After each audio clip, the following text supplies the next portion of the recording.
The entire life story of Thorfinn is the story of a child who crossed the sea searching for revenge, became the very kind of warrior his father had tried to save him from, lost the only purpose he thought he had, and then spent the rest of his life learning how to become human again.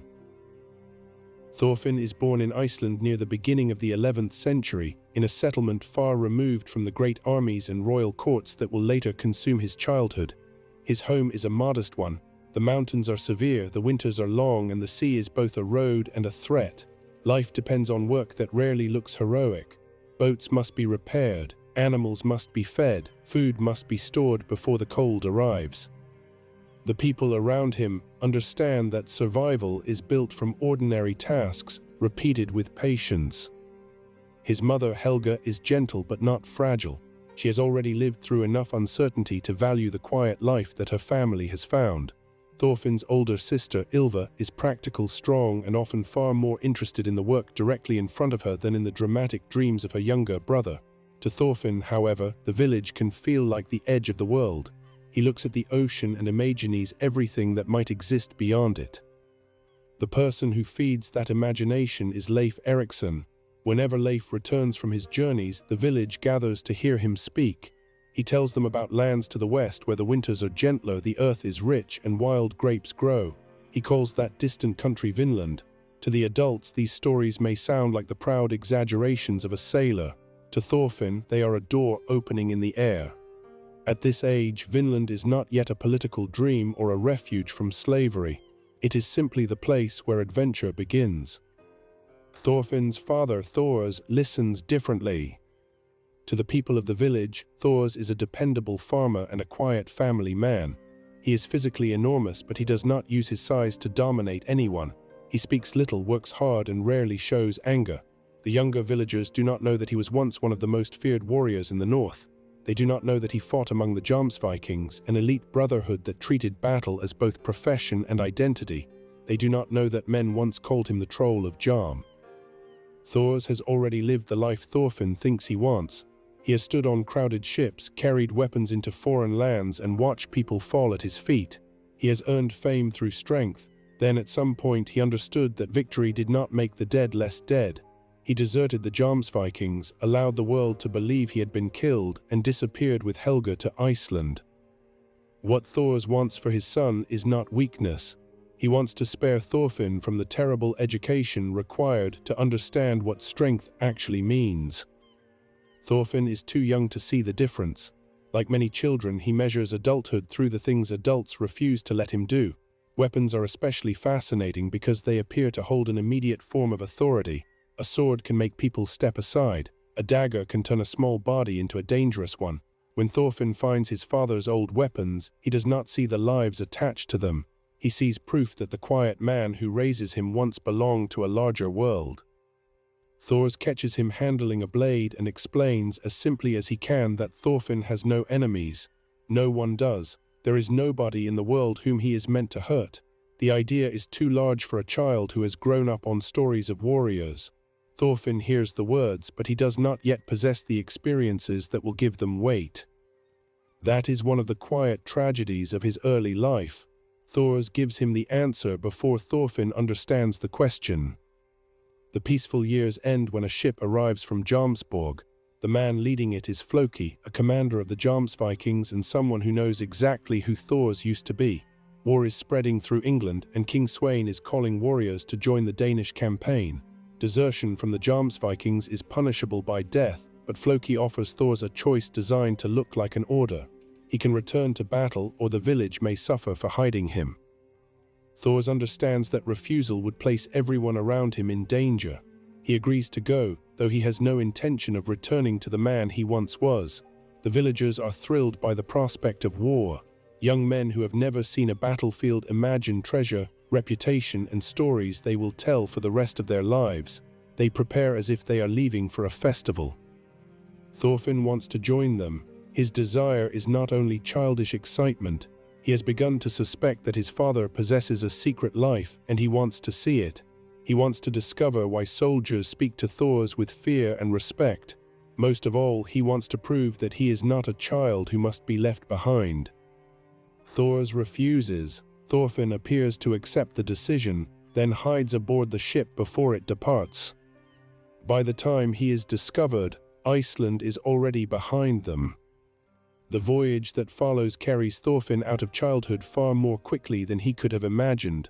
The sea is no longer the bright road from Leif's stories.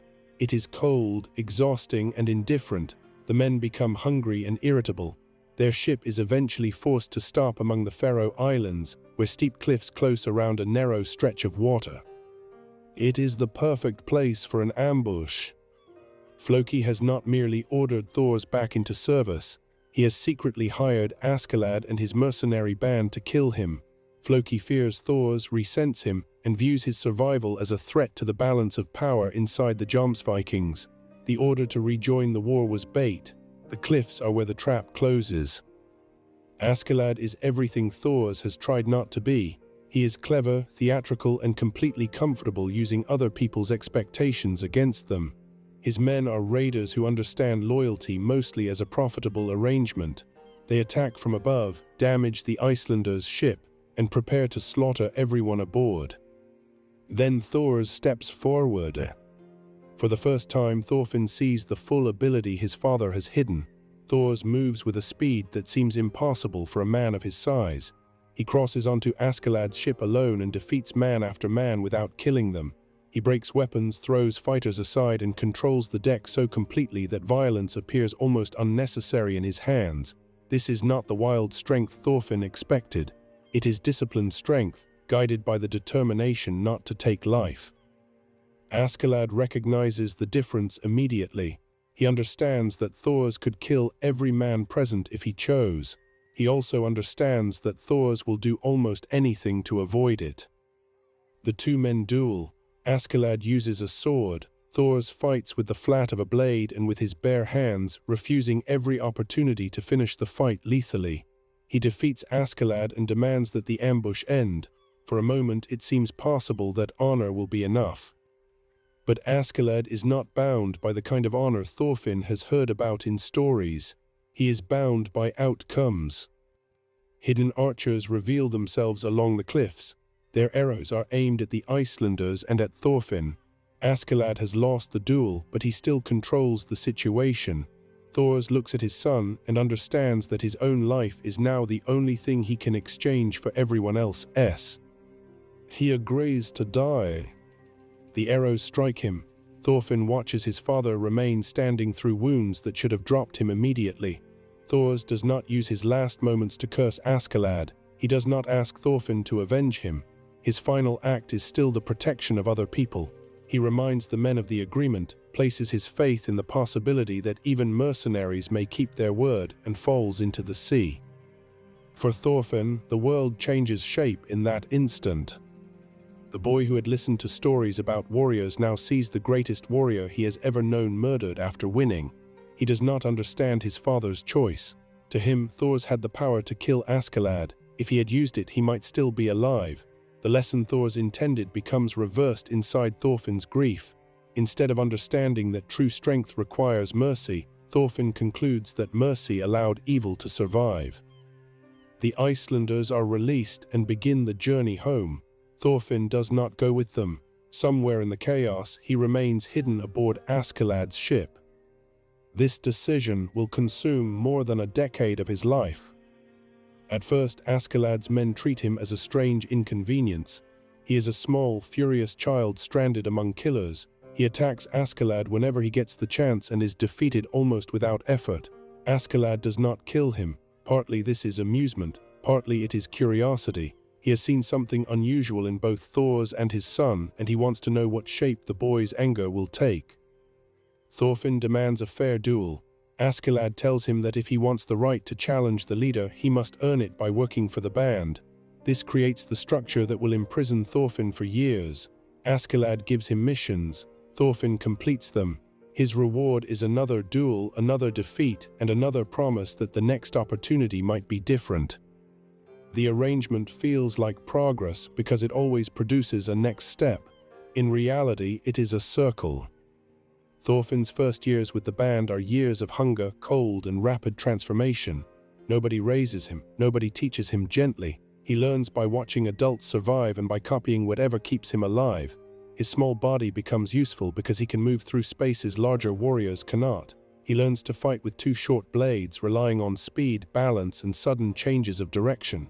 He learns where armor opens. He learns how fear changes a person's movement.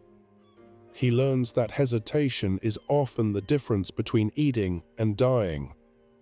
The details of this period matter because Thorfinn does not become a killer through one dramatic decision.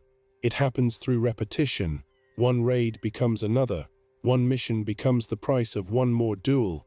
Each compromise is temporary in his mind.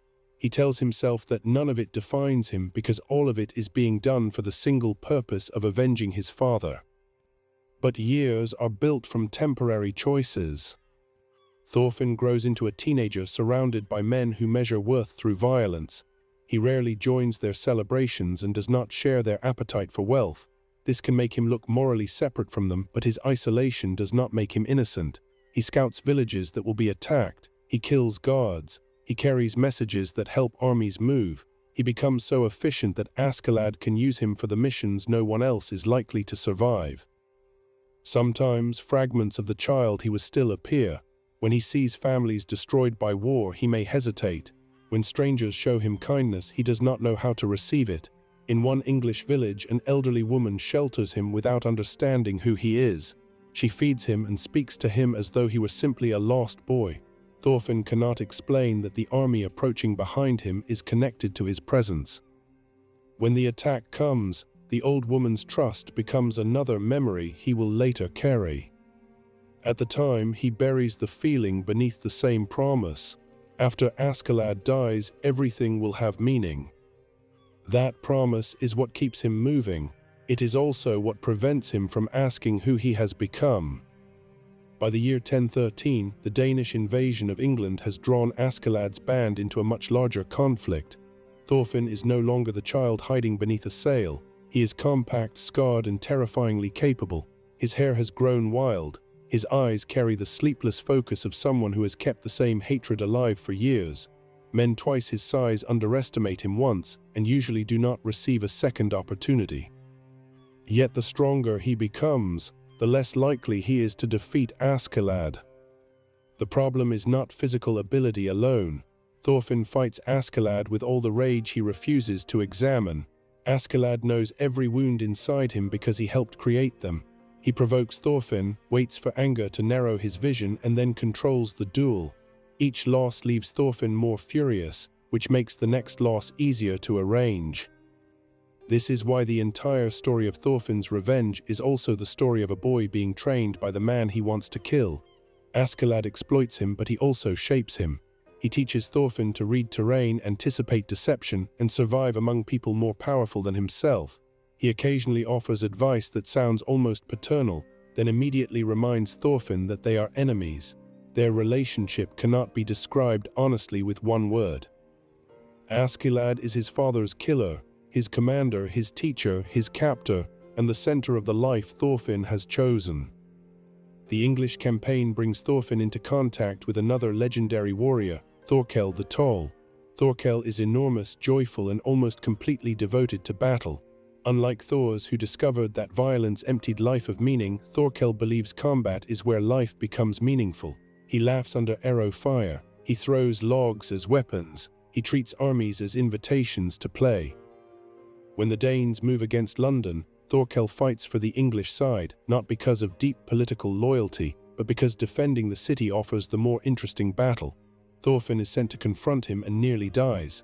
The fight reveals both how extraordinary Thorfinn has become and how far he still is from the greatest warriors of his age. He is fast enough to wound Thorkel and clever enough to exploit the larger man's blind side, but Thorkel's power is overwhelming.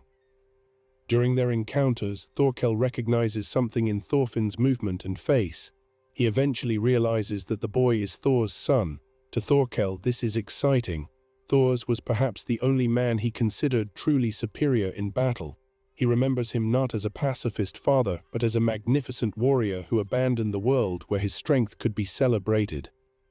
Thorfinn wants information about his father, yet resents hearing Thors described by people who knew him before Iceland. Every story suggests that Thor's possessed a life and philosophy Thorfinn never understood, but Thorfinn is still unwilling to examine the contradiction. If his father was the strongest, why did he refuse to kill? If his father was right, what does that make of everything Thorfinn has done since his death? The war does not allow him much time to consider it. Danish politics become increasingly dangerous after Prince Canute is captured by Thorkel. Canute is young, quiet, and protected by his devoted guardian Ragnar.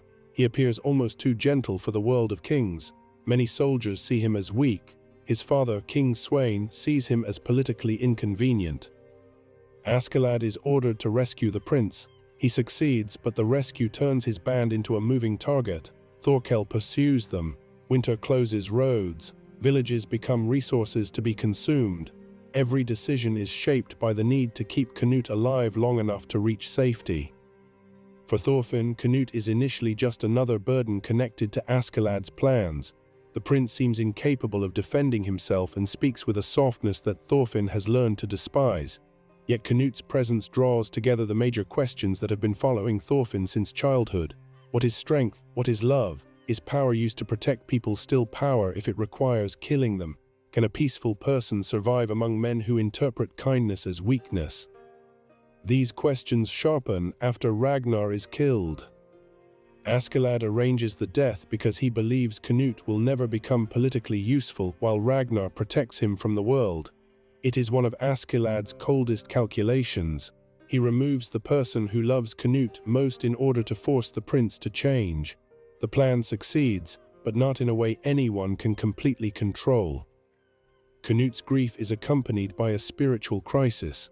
A priest named Willibald has been speaking about love, not as affection for friends or family, but as a boundless acceptance beyond preference. Canute begins to see the world as a place abandoned by divine mercy, a place where people are commanded to love but made incapable of perfect love. Instead of waiting for paradise after death, he decides to build paradise on earth through political power. The timid prince becomes a ruler in the space of a few terrible days. Thorfinn watches this transformation from nearby. Canute is also a young man whose guardian has been taken from him. But where Thorfinn turned his loss into a private obsession, Canute turns his into a public ambition. Both believe they can answer grief through action. Both begin building lives around an impossible promise.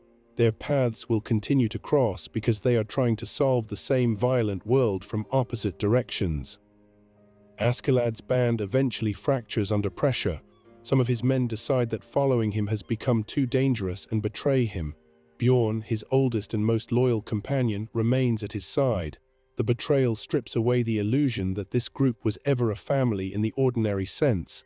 Men who spent years eating and fighting together turn on one another when survival demands it.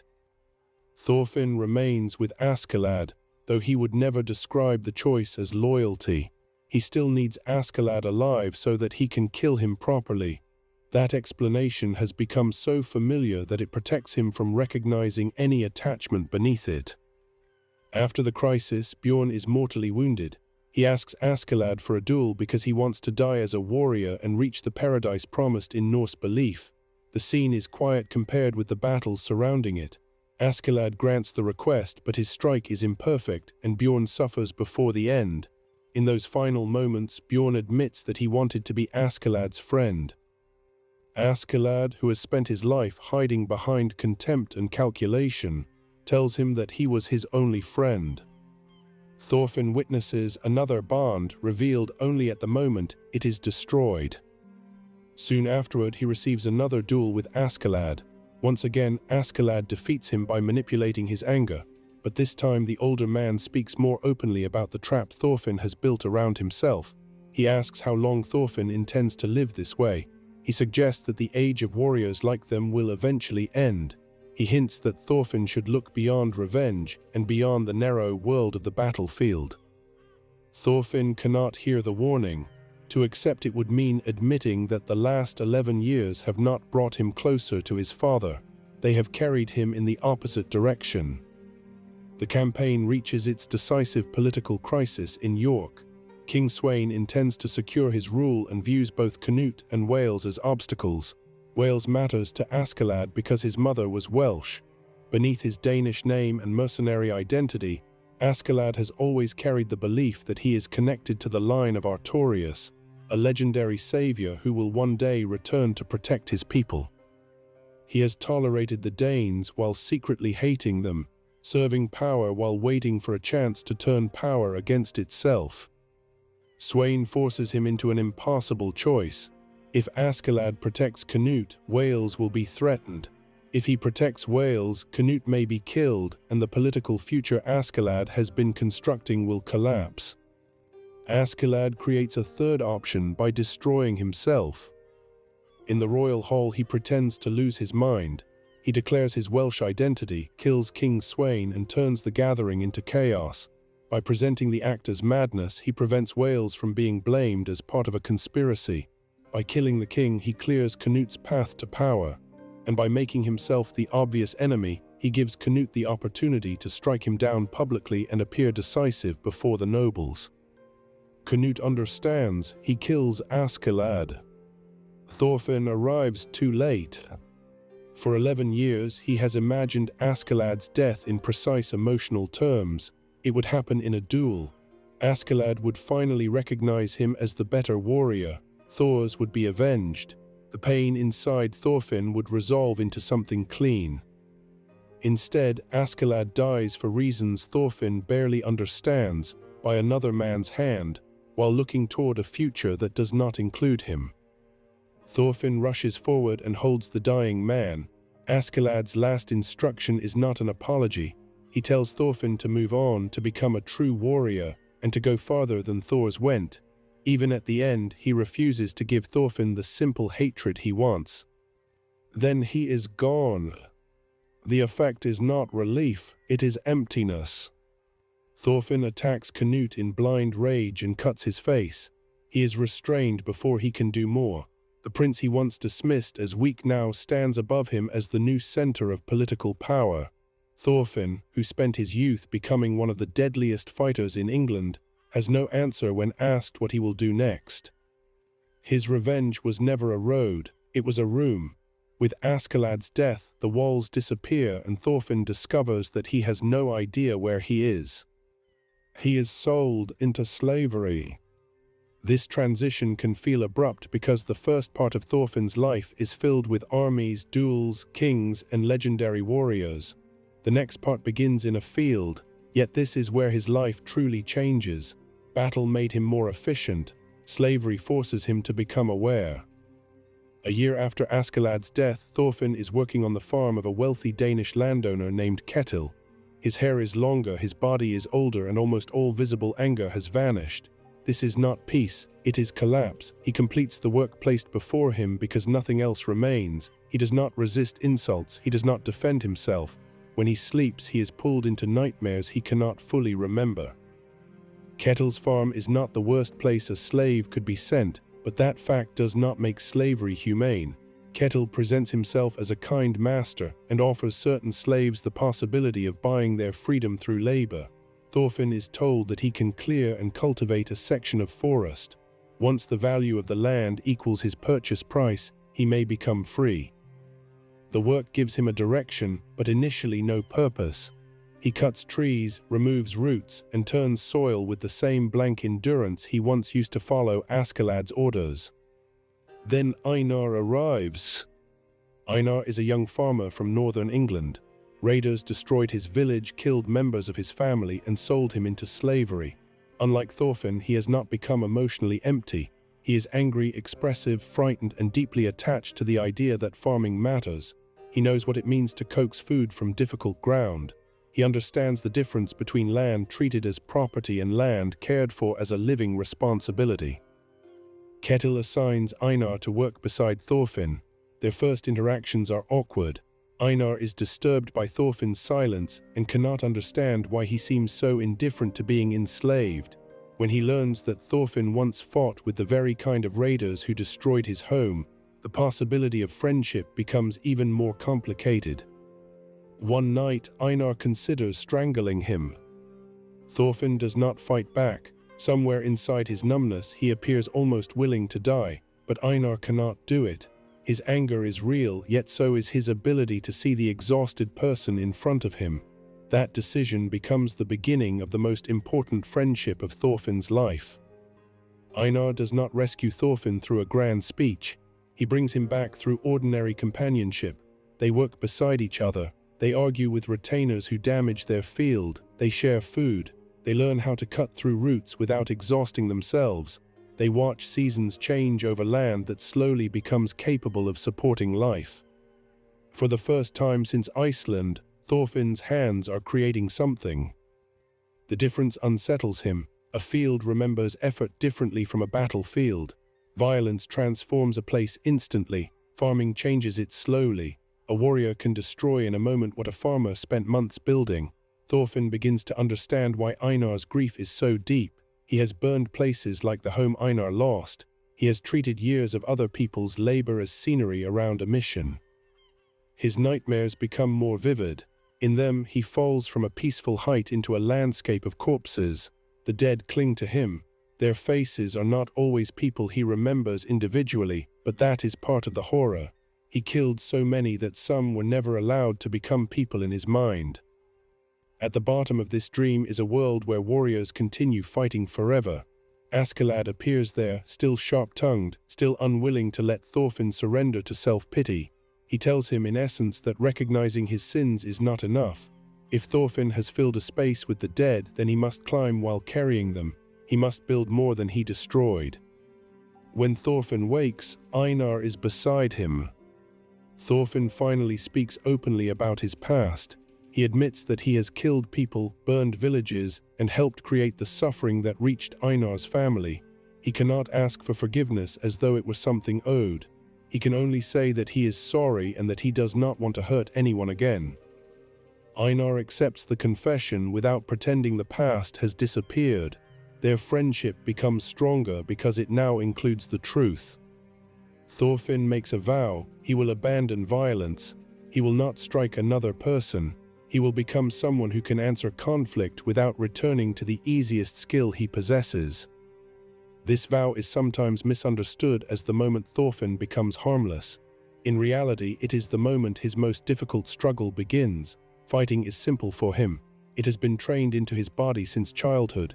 Refusing to fight means remaining present while fear, humiliation, and anger demand the familiar response. It means searching for a second option when everyone around him insists there are only two. He has no illusion that a promise can erase his past. The promise is how he begins paying attention to the future. Life on Ketil's farm gives Thorfinn more than hard work and friendship. It introduces him to people whose lives reveal how violence survives even in places that call themselves peaceful. Ketil's father, Sverkel, is old, blunt, and unimpressed by wealth. He has watched his son build a large estate and understands that property can begin to own the person who claims to own it. Sverkel allows Thorfinn and Einar to borrow tools and animals. He speaks to them more honestly than most free men do. His presence reminds them that age does not always produce wisdom, but experience sometimes strips away the need to pretend. Snake, the leader of the farm's armed guards, is another contradiction. He is educated, skilled with a sword, and dangerous enough to recognize the ability Thorfinn is hiding, yet he is not a simple brute. He reads aloud to Sverkel from Christian scripture. He protects the farm, but he also participates in the system that keeps other people enslaved. Like many people in Thorfinn's world, Snake is capable of kindness without challenging the structure that gives him power. There is also Arnheid, a woman enslaved in Ketil's household. Einar falls in love with her almost immediately, though Arnheid's situation is more complicated than he realizes. Before slavery, she had a husband named Gardar and a child. War took that life from her. Gardar was captured elsewhere and Arnheid was sold to Ketil. She becomes pregnant by Ketil, which makes her even more vulnerable. The master's affection does not free her, it simply changes the shape of her captivity. For a time, the farm appears stable. Thorfinn and Einar clear their land, they sow grain. Their bodies grow stronger and the possibility of freedom becomes measurable, but events outside the estate are moving toward them. Canute has become king of England and Denmark. The gentle Prince Thorfinn once knew has transformed himself into a ruler willing to use intimidation, assassination, and seizure of property to build his vision of peace. He still dreams of creating paradise on earth, but his methods increasingly resemble the violence he claims to master. To maintain armies and political control, he needs wealth. Ketil's farm is rich, productive, and vulnerable. Ketil travels to meet the king, hoping to preserve his position. His two sons accompany him. Thorgil the elder is a hardened warrior who understands the royal court as a battlefield. Almer the younger desperately wants to be seen as brave but lacks both experience and judgment. Canute's officials manipulate Almer into a killing that creates a pretext for confiscating the farm. Ketil returns home humiliated and terrified. The identity he built around being a respected, benevolent master begins to crack. He has always benefited from the belief that he is kinder than other powerful men. Now that a greater power threatens him, his kindness proves conditional. At the same time, Gardar escapes captivity and comes searching for Arnheid. His return is not the romantic rescue Einar might have imagined. Gardar has been damaged by slavery, separation, and violence. He kills men during his escape. Snake's guards hunt him. Arnheid sees both the husband she loved and the danger now surrounding him. She chooses to help, knowing that any attempt to leave could cost her life. Thorfinn and Einar are drawn into the escape. Thorfinn does not want to fight Snake, but he cannot stand aside while Arnheid is denied the right to choose her own life. This is one of the first major tests of his vow. Pacifism in safety is an intention. Pacifism while someone vulnerable needs protection becomes a practical problem. Snake confronts Thorfinn. The two men recognize one another's skill almost immediately. Thorfinn tries to defend without attacking, using movement and empty hands against a trained swordsman. He is rusty and his refusal to strike places him at a disadvantage, yet the encounter shows that his old instincts have not disappeared. His body still reads the smallest changes in distance. The warrior remains inside him. The question is whether that warrior can be used in service of a different life. Despite their efforts, Gardar is mortally wounded. Arnheid carries him away in a cart, and for a brief time he drifts into a dream of returning home. He imagines the family that existed before war. Then he dies. Arnheid is recaptured. Ketil, already broken by fear of Canute and by the collapse of his public dignity, responds with brutal possessiveness. He beats Arnheid nearly to death. The man who considered himself a kind master reveals the violence hidden inside the idea that another human being belongs to him. Thorfinn and Einar return to find her dying. Einar is consumed by grief and rage. He wants to kill Ketil. Thorfinn stops him not because Ketil deserves protection, but because Einar deserves to avoid the prison Thorfinn knows so well. Revenge would not return Arnheid. It would give her death another body to inhabit. Arnheid's final moments become the foundation of their dream. She is exhausted. The world has taken her child, her husband, her freedom, and finally her life. Thorfinn speaks about a place where people do not need to run from war or slavery. He does not yet know how to build it. He can only offer the idea of somewhere peaceful as she slips away. After burying Arnheid, Thorfinn and Einar make a promise. They will create a country for people who have nowhere safe to go. It will have no war and no slavery. The place from Leif's childhood stories returns to Thorfinn's mind. Vinland is no longer an adventure at the edge of the map. It becomes a responsibility. Before they can pursue it, Canute's army arrives to seize the farm. Ketil chooses to resist. He gathers farmers and retainers who have little chance against professional soldiers. He speaks about protecting their home, but much of what he is protecting is his pride and ownership. Thorgil encourages battle. Alma begins to see how empty the performance of manhood can become when other people must die to support it. The result is a massacre. Canute's Jomsvikings cut through Ketil's forces with disciplined efficiency. Men who worked fields are crushed by men trained for war.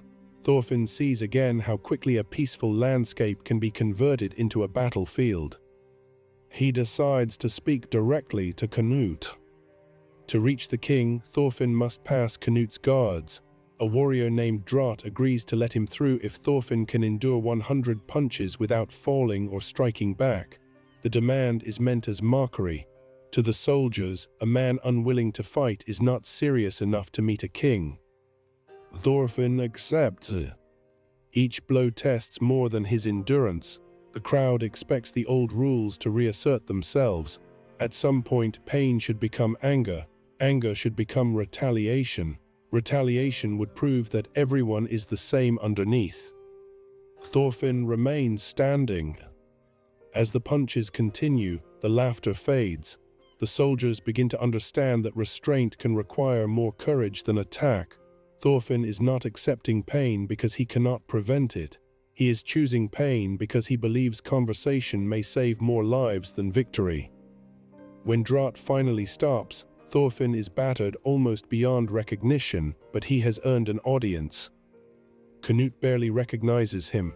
The last time they stood together, Thorfinn was a furious young warrior with no future beyond Askeladd. Now he is a slave speaking calmly about avoiding battle. Canute explains his ambition. He intends to gather enough power to create a paradise for humanity. If cruelty is required along the way, he believes history may justify it. Thorfinn does not present a competing plan to rule the world. He tells Canute that he will take responsibility for the people who cannot live inside the king's paradise. Canute can use power to reshape the center of society. Thorfinn will go beyond its reach and create a refuge for those crushed by that power. Their conversation works because they understand one another.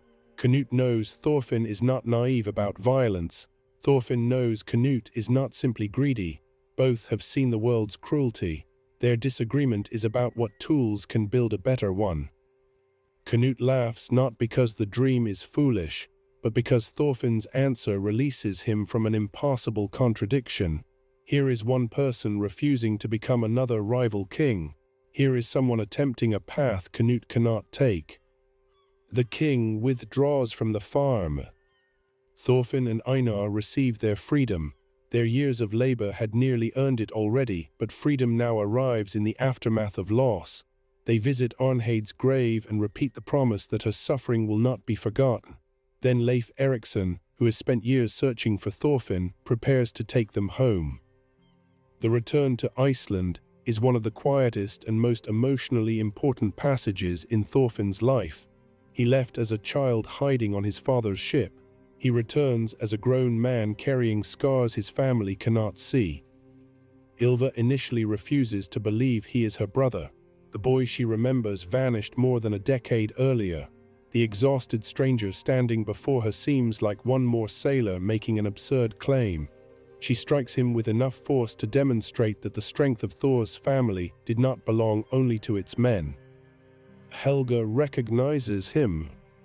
A mother who has lived for years without certainty sees the child inside the adult face. Their reunion does not erase the lost time. Thorfinn cannot return to the life he would have lived if he had boarded Leif's ship after Thor's died. But for the first time, he allows himself to come home without pretending that home can restore him to innocence. Einar is welcomed into the family. He has lost his own mother and sister, and Helga understands that the bond between the two men was formed through suffering neither can easily explain. Iceland gives them rest, but it also forces Thorfinn to face the practical limits of his dream. Reaching Vinland requires ships, supplies, livestock, skilled settlers, and money. Peace may begin as a moral conviction, but a settlement must still eat. Thorfinn and Einar approach Halfdan, the wealthiest and most powerful man in the region.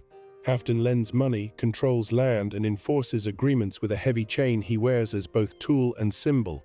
He once had a tense relationship with Thor's, whose independence made him difficult to control.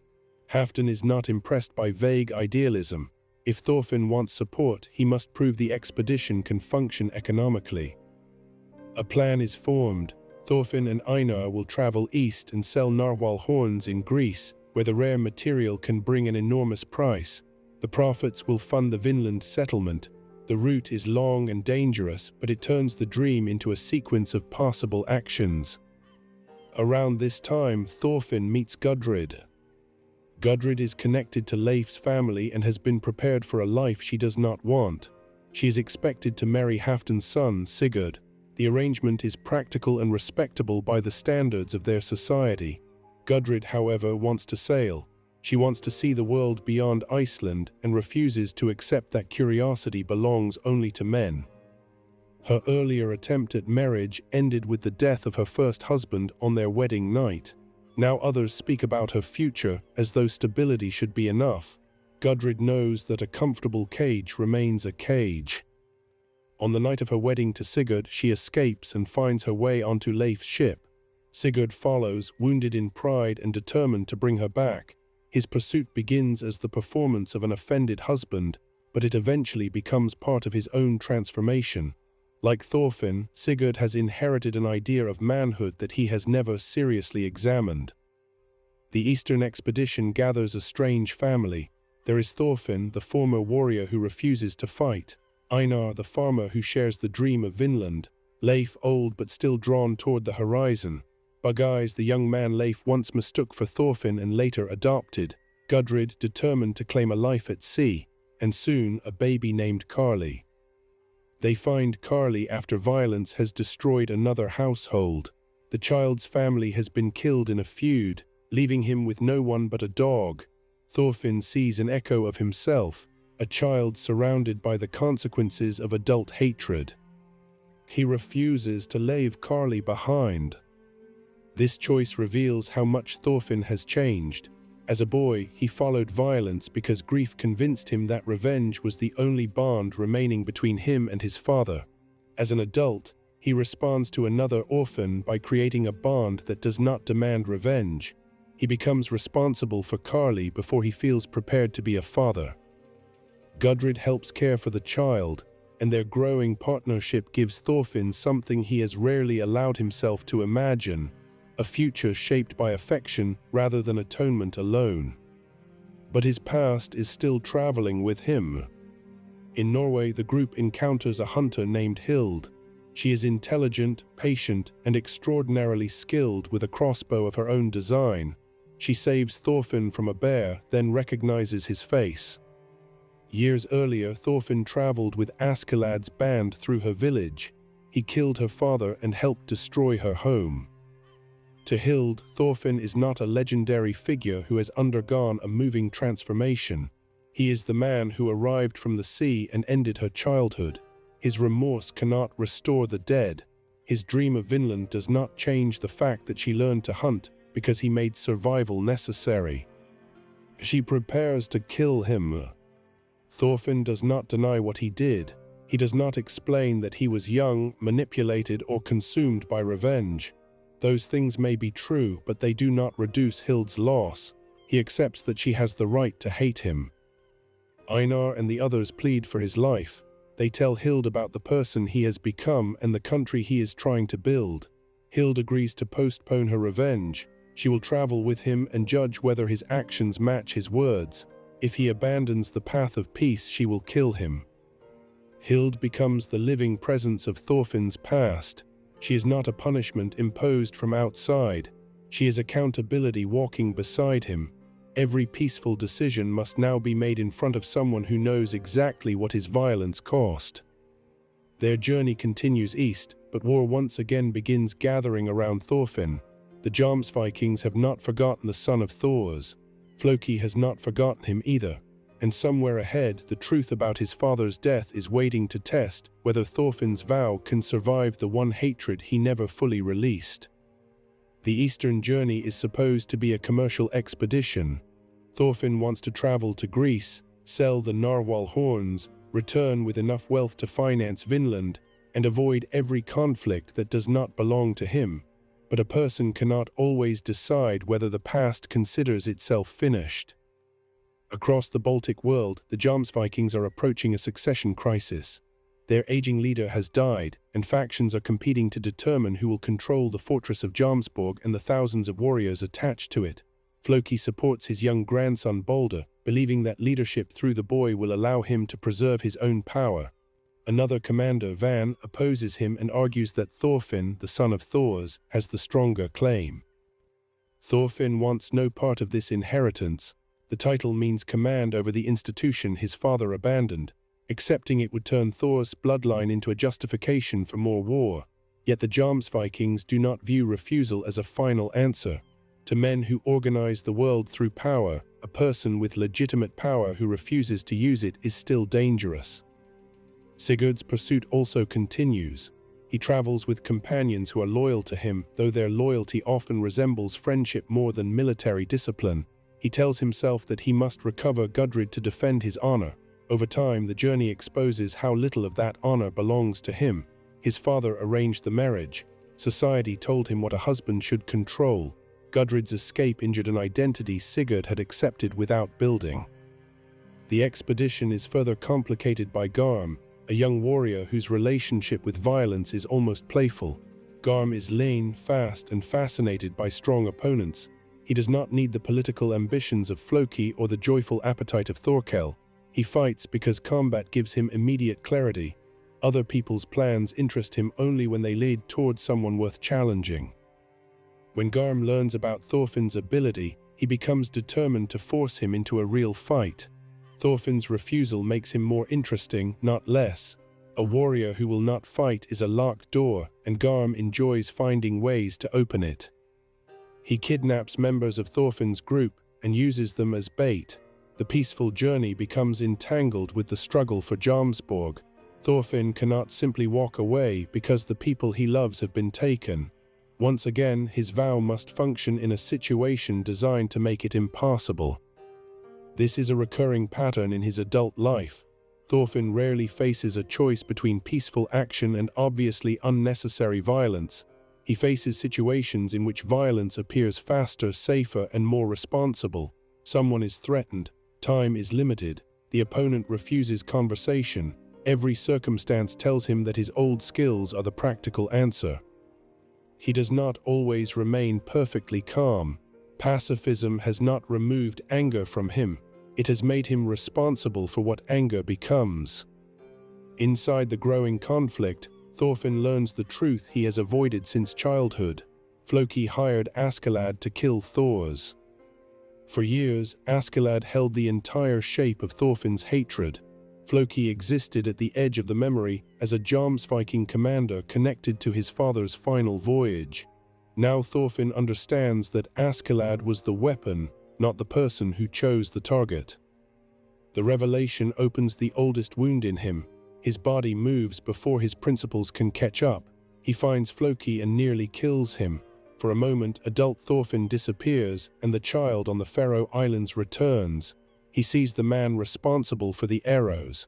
He sees the possibility of completing the revenge Askeladd's death denied him. Then he sees Baldur. Baldur is a child trapped inside the ambitions of adults. He does not want to rule the Jomsvikings. He does not want his grandfather killed. Thorfinn recognizes another version of the boy he once was, standing near violence created by older men and being told that blood must determine the future. Thorfinn lowers his hand. This act is more significant than simply sparing Floki. Thorfinn is not choosing mercy toward a stranger. He is refusing the person most directly connected to his father's murder. He is proving that his vow can survive contact with the exact memory that created him. Hild watches. Her judgment is complicated. She has demanded that Thorfinn live peacefully, yet she knows what it means to stand before the person who destroyed a family.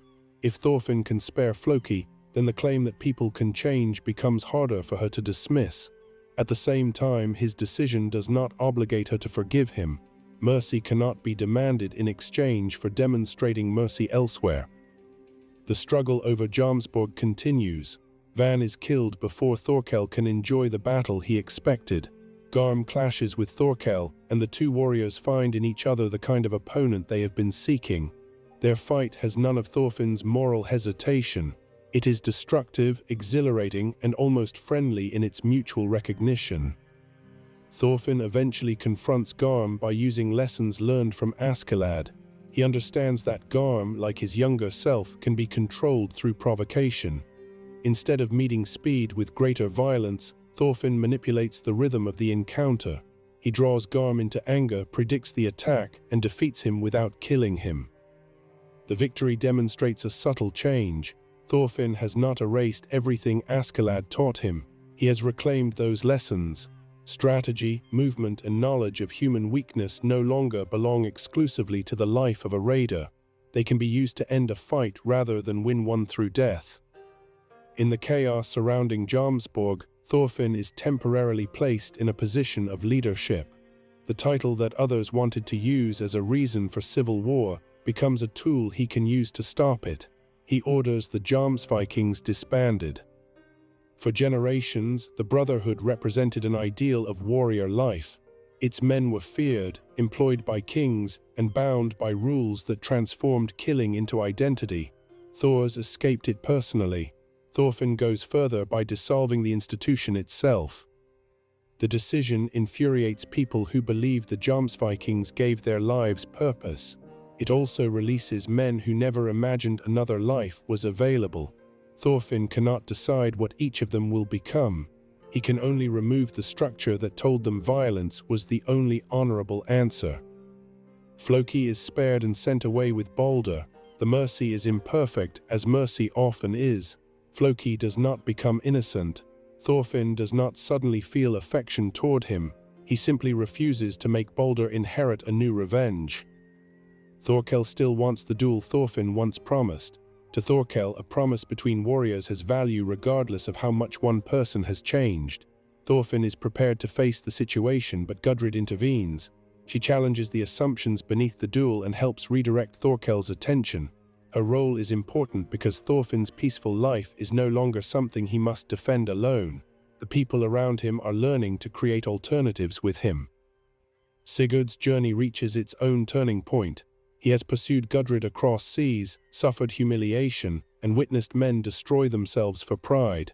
Gradually, he realizes that forcing Gudrid home would not restore his dignity. It would prove that his identity depends on controlling someone who does not love him. He lets her go. When Sigurd eventually returns to Halfdan, he does not return as the obedient son who left. He has made a decision his father may reject, and that act of independence becomes the beginning of his maturity.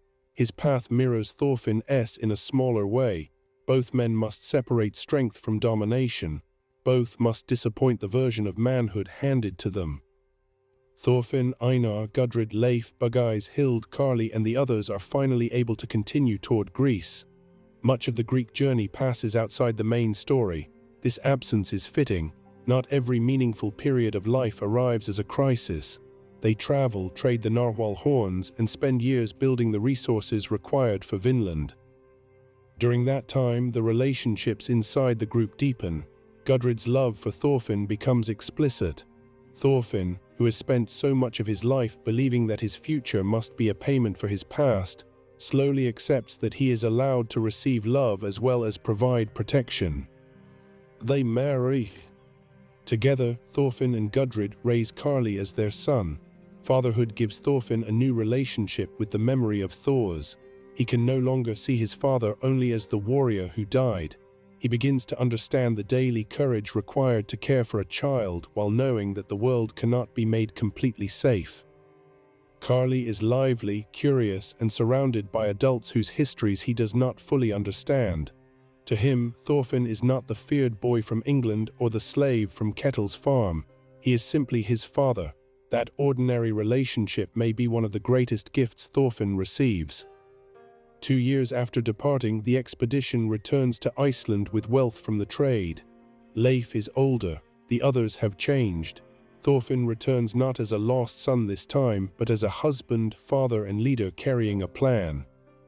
Halfdan honors the agreement. The project can now move from dream to preparation. Thorfinn begins recruiting settlers for Vinland. He does not hide the distance or difficulty. They will be leaving familiar law, markets, and family networks. They will need carpenters, farmers, sailors, hunters, and people willing to live under unusual rules. The most controversial rule concerns weapons. Thorfinn does not want swords carried into Vinland. Tools and hunting equipment are necessary, but swords exist primarily to kill people. He believes that bringing them will create the fear they are supposedly meant to solve. A weapon stored for defense changes how its owner interprets strangers. It makes violent options easier to imagine and peaceful options easier to abandon. Some settlers accept this. Others consider it dangerously idealistic. A man named Ivar becomes the clearest voice of opposition. Ivar is not a monster. He believes that responsible people should be prepared for danger. He secretly brings a sword, convinced that Thorfinn's refusal to arm the settlement will eventually force someone else to protect it. Ivar's brother Styrk is more calculating. He understands how fear can be turned into influence. The brothers become a political challenge inside a settlement that has no formal king.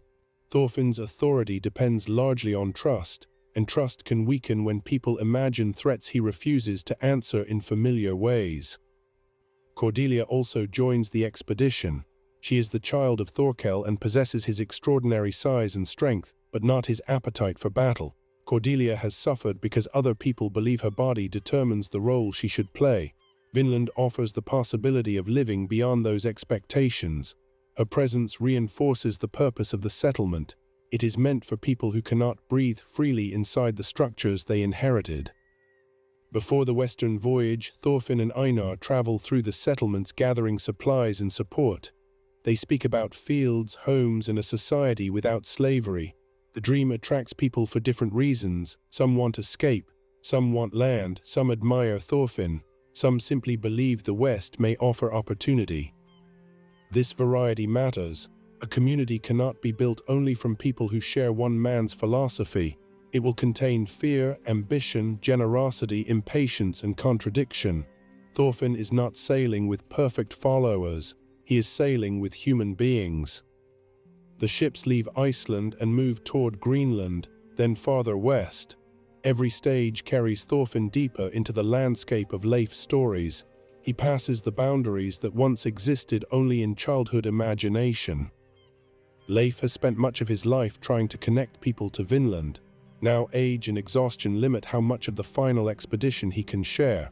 His role in Thorfinn's life has been quietly enormous. He gave the boy the first image of a world beyond violence. He searched for him when almost everyone else had reason to believe he was dead.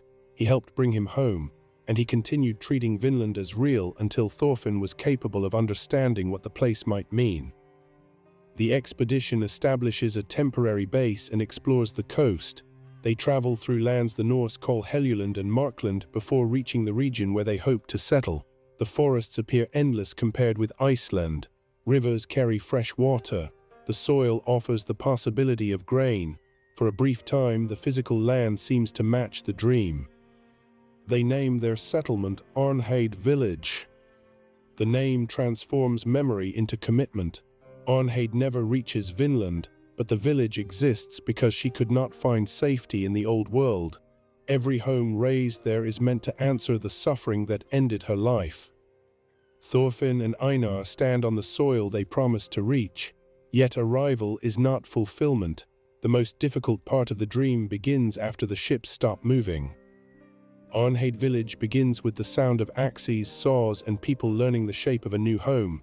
Trees are cleared carefully. Timber becomes walls. Paths form between buildings. Fields are measured, broken, and planted. The work is exhausting, but unlike the labor of slavery, it belongs to the people performing it. For Einar, the first wheat is sacred in a practical way. Grain means the settlement can survive without depending entirely on supplies from across the ocean. It means the soil can answer care with life. For Thorfinn, the field also connects every version of himself. He once burned the work of farmers he never knew. As a slave, he learned how difficult it was to create a field. Now he is helping establish one in the country he promised to build. The settlers are not alone in Vinland. The land is already home to the LNU, indigenous people whose communities, travel routes, spiritual traditions, and relationships with the environment long predate the arrival of Thorfinn's ships. This fact is essential. Vinland may feel like an empty possibility to people arriving from Iceland and Greenland, but it is not empty land. Thorfinn's dream can succeed only if it does not require someone else to disappear. The first encounters are cautious. PLMK, a young LNU scout, becomes one of the first to approach the settlement. Curiosity gradually overcomes fear. Goods are exchanged. The Norse settlers share metal tools and dairy products. The LNU share knowledge of the land. Neither group understands the other's language well, so gestures, objects, tone, and patient observation become the first vocabulary. Bugeyes and a young woman named Niskawajij begin learning each other's speech. Their awkward conversations are more important than they initially appear. Peace depends not only on good intentions, but on the ability to understand what another person is actually saying. Misunderstanding creates empty spaces, and fear is quick to fill them. The LNU chief Gitpi is open to cooperation. He sees useful possibilities in trade and does not assume the newcomers must become enemies. Misquekipudge, an elderly shaman, is far more suspicious. His caution is not irrational. He remembers earlier contact with Norse explorers, and he senses that the newcomers carry more than tools. They carry a future that could transform the land beyond recognition. The relationship between the two communities develops through small moments. Children are curious about one another. Crafts and food cross the cultural boundary. The settlers demonstrate farming methods. The LNU show expertise the newcomers lack. For a time, Arnheid village appears to be doing what Thorfinn hoped. People with different languages are living nearby without one attempting to enslave or conquer the other. Thorfinn does not mistake this beginning for proof that conflict has been defeated. He continues trying to remove the conditions that make fear grow.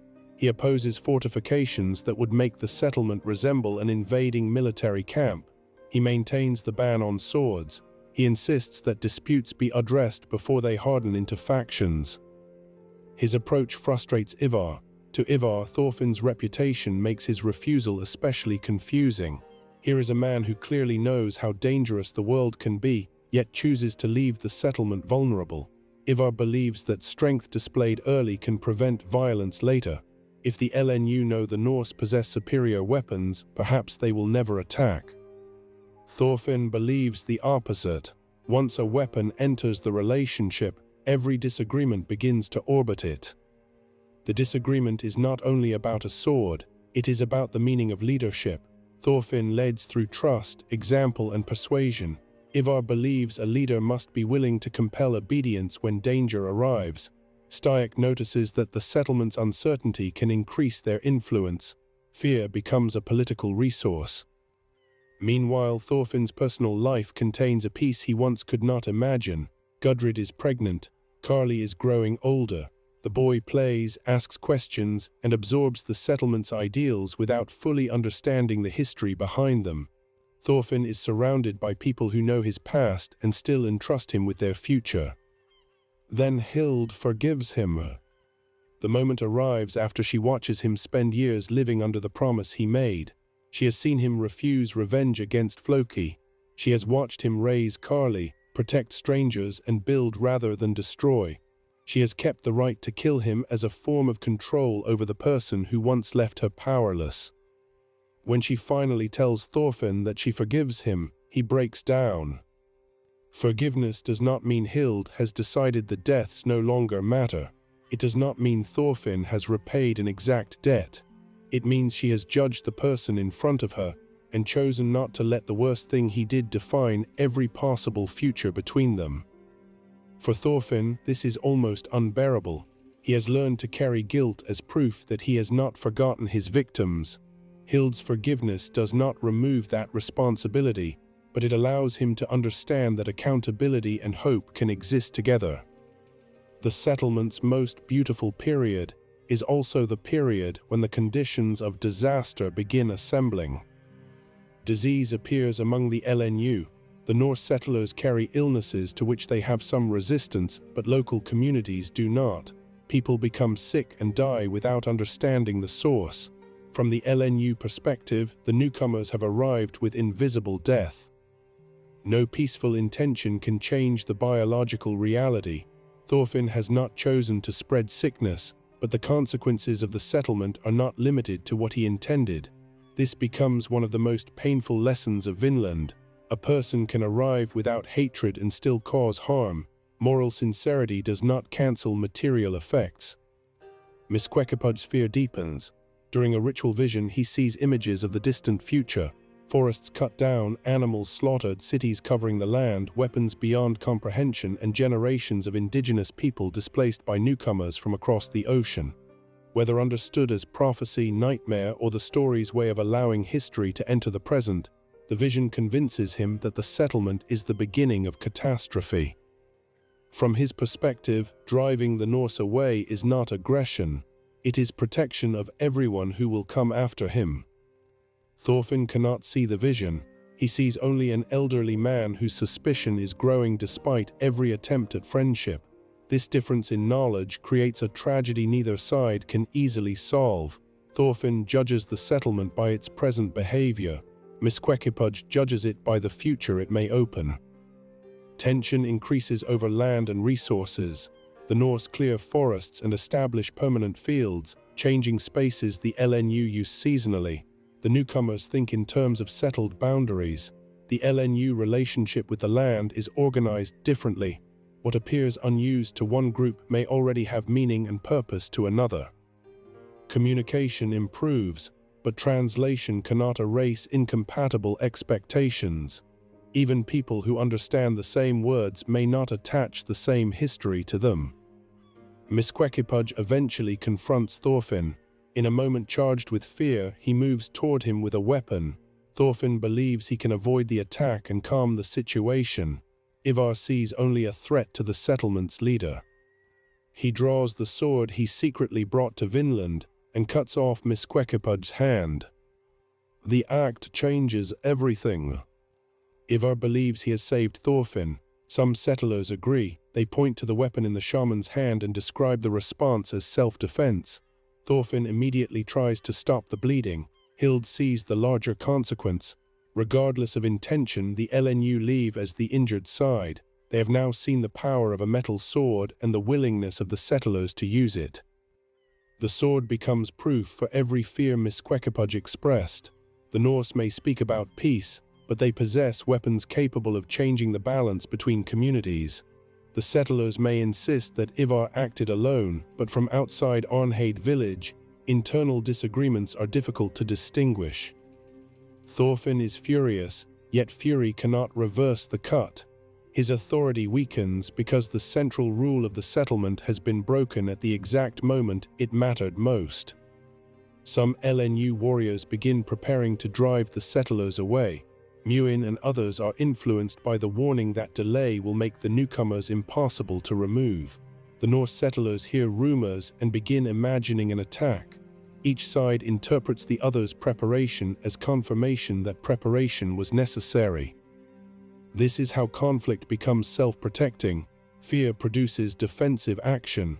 Defensive action looks aggressive to the other side. Their fear produces another defensive action. Soon, nobody needs to desire war for war to become likely. Thorfinn searches for a path out. He reaches a conclusion many settlers cannot accept. They should abandon Arnheid village and leave Vinland. To him, the dream was created to protect life, not to claim land. If remaining requires killing the people who already live there, then the settlement has betrayed its purpose. Leaving would be painful. Years of work would be lost. Arnheid's name would disappear from the village they built, but houses and fields can be rebuilt somewhere else. Dead people cannot. Einar resists. This disagreement between Thorfinn and Einar is not a simple division between peace and violence. Einar has given everything to the settlement. The wheat, walls, and soil are not abstract symbols to him. They are the physical form of a promise made over Arnheid's grave. He knows what it is to have a farm destroyed by raiders. Now Thorfinn is asking him to abandon another home because armed people may take it. Einar feels that retreat rewards violence. He fears that there will never be a place safe enough if they leave every time someone threatens them. He also senses a painful imbalance. Thorfinn can choose movement because his deepest commitment is to the ideal. Einar's commitment has become rooted in this particular earth. Their brotherhood is strained by the question neither can answer completely. When is leaving wisdom, and when is it surrender? When does defense protect life, and when does it turn a dream into the thing it opposed? Thorfinn begins preparing evacuation despite opposition. Women, children, and those least able to fight must be placed aboard ships. Supplies must be gathered without creating panic. Communication with the LNU must continue if any truce is possible. Before the withdrawal can be completed, violence erupts. Thorfinn is drawn away from the settlement and severely wounded. The people who relied on him suddenly have to act without the leader whose restraint held competing fears together. Rumors spread that he may be dead. In the absence of reliable information, The most frightened interpretation becomes the most powerful. Einar steps into responsibility. He organizes defense while also trying to protect the evacuation. The farmer who once knew almost nothing about combat is forced into the situation Thorfinn spent his life trying to prevent. People are attacking. Friends are in danger. There is no time to design a perfect second option. Einar kills. When Thorfinn returns, injured but alive, he sees what the conflict has done to his closest friend. Years earlier, Thorfinn stopped Einar from killing Ketil because he wanted to spare him the burden of revenge. Now Einar has crossed the line in a battle for the place they built together. Thorfinn does not condemn him. He knows too well what impossible choices look like from inside. He also recognizes that his own leadership helped bring Einar here. A philosophy cannot ask other people to bear every consequence while the person who created it remains morally clean. The two men reconcile. Their disagreement does not vanish, but they return to the promise beneath it. The purpose was never to prove which of them was morally pure. It was to create a world where people would face fewer moments like this. They work toward a truce. Thorfinn reaches Misquequepudge and the other leaders. The Norse will leave Vinland. The fighting can end without either side pursuing total victory. Peace arrives too late for everyone. In the confusion after the agreement, Einar is killed. His death is not the grand end of a warrior. It is sudden, unnecessary, and painfully consistent with everything he hated about war. A person can spend years building, survive slavery, cross oceans, and reach the field of his dreams, only for one violent moment to remove him. Thorfinn buries his friend in Vinland. The loss reaches deeper than the death of a companion. Einar was the person who met Thorfinn when he had no identity beyond emptiness. He taught him to farm, listened to his confession, and shared the promise that gave his life direction. If Askeladd shaped the warrior Thorfinn became, Einar helped shape the man who tried to stop being one. At the grave, the dream may appear to have failed completely. Arnheid village is being abandoned. Einar will never return to Iceland. The country without war lasted only until fear became stronger than trust. But Thorfinn does not conclude that the attempt was meaningless. He helps the LNU understand how to plant and cultivate wheat. The grain that Einar loved becomes a final gift. Wheat is vulnerable, but it is also persistent. Wind can flatten it. Rain can press it into mud. If the roots remain alive, it can rise again. Thorfinn speaks with Misquequepudge before leaving. The two men do not discover a perfect agreement. The shaman cannot promise that future conflict will disappear, and Thorfinn cannot prove that later settlers will share his values. They can only end the violence in front of them and acknowledge that neither side is made safer by endless revenge. Bugeyes and Nisquawajij choose a different path. Their connection has grown through language and mutual curiosity. Rather than allowing the separation of the communities to become absolute, they set out together. Their future is uncertain, but the choice suggests that coexistence may survive in smaller forms even when the settlement fails. PLMK remains with the wheat.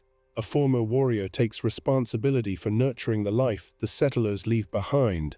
The image quietly joins the beginning and end of Thorfinn's adult dream. Farming changed him because it required patience without domination. Now that lesson has crossed between peoples. The ships depart. Thorfinn watches Vinland recede, carrying Karli, Gudrid, Hild, Cordelia, and the surviving settlers toward Iceland. The country he spent years reaching is behind him. The friend who made the journey possible remains buried there. Yet the meaning of Vinland has changed again. As a child, it was a distant land. As a slave, it was a refuge. As a settler, it became a test. Now Thorfinn understands that no geography can guarantee peace. Every land contains human fear. Every community must decide repeatedly what it will do with that fear. When he returns to Iceland, Gudrid has given birth to their child. Thorfinn comes home carrying grief, but he also comes home to new life.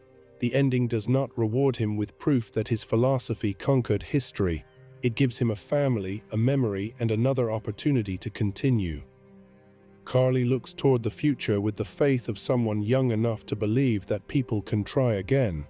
He imagines that someday, even if it takes generations, a place like the one they wanted may exist. Thorfinn's life ends within the story not as the victory of a flawless hero, but as the survival of a changed man. He began by believing that one death could give his life meaning.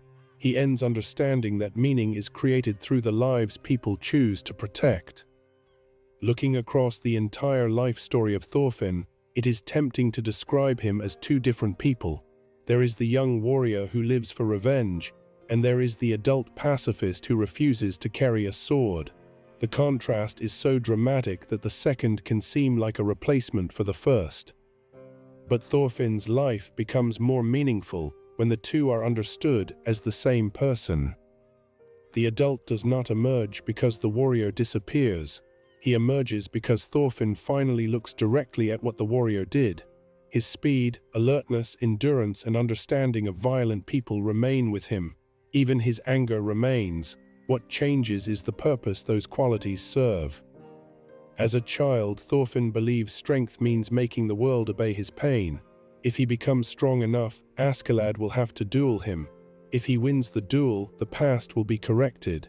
His entire identity depends on a future moment in which violence finally produces emotional order. As an adult, he learns that strength is the ability to remain responsible when pain demands an easy answer. That lesson begins with Thor's, but Thorfinn needs almost his entire life to understand it. Thor's is often remembered through two short ideas, that nobody has enemies and that a true warrior does not need a sword, yet those words are not magical solutions. Thor's himself struggles to live them perfectly. He carries weapons on his final voyage. He uses overwhelming physical ability to control Askeladd's men. He accepts a duel. His pacifism is not passive withdrawal. It is the difficult attempt to move through a violent world without giving violence the final authority. Thorfinn initially remembers his father's death as evidence that this attempt failed. Thor spared Askeladd and Askeladd killed him. From a narrow perspective, the conclusion appears obvious. A sword would have saved him. The rest of Thorfinn's life slowly reveals what the narrow perspective misses. If Thors had slaughtered Askeladd's band, the Icelanders might have escaped, but Thorfinn would have watched his father become the legendary killer everyone whispered about. Thors chose to protect both the bodies and the humanity of the people around him. He could not guarantee the outcome. He could only decide what kind of man would meet it. Thorfinn's relationship with Askeladd is the darkest extension of that lesson. To explain the complete relationship between Thorfinn and Askeladd, it is necessary to hold several truths at once. Askeladd murders Thors through deception. He exploits a grieving child and turns him into a weapon. He sends Thorfinn on missions likely to kill him. He repeatedly uses the promise of a duel to maintain control. Askeladd also feeds him, trains him, understands him, and becomes the central adult presence of his adolescence. None of those things cancels the abuse. They explain why Askeladd's death leaves a hole larger than revenge alone should create. Thorfinn spends years insisting that he remains with the band only to earn a duel. This story protects him from a more frightening reality. He has nowhere else to go. Returning to Iceland would mean facing his mother, his sister, and the fact that he chose to remain with the man who killed Thors. Leaving Askeladd would mean becoming responsible for a life not organized by hatred. Askeladd understands this dependency. Sometimes he treats it cruelly. Sometimes he appears almost frustrated that Thorfinn refuses to imagine more for himself. In his last moments, he tells Thorfinn to continue beyond the life both of them shared. It is the closest thing he can offer to an act of care. That final instruction becomes possible only because Askeladd has already taken the revenge away. Had Thorfinn defeated him in a duel, he might have spent the rest of his life believing vengeance worked. By dying through Canut's plan, Askeladd leaves Thorfinn with no satisfying conclusion. The emptiness is devastating, but it creates the space in which a different person can eventually grow. Canut's place in Thorfinn's life is quieter but equally important. The two begin as opposites. Young Canut appears passive, protected, and physically weak. Young Thorfinn is aggressive, exposed, and extraordinarily skilled in combat. After their losses, each moves toward the other's territory. Canute becomes forceful and politically ruthless. Thorfinn becomes gentle and suspicious of power. Both want to create paradise on Earth. Canute believes suffering can be reduced by gathering enough authority into responsible hands. He is willing to commit smaller evils to prevent greater chaos. His tragedy is that power constantly creates new reasons to use power. An army requires money. A kingdom requires fear.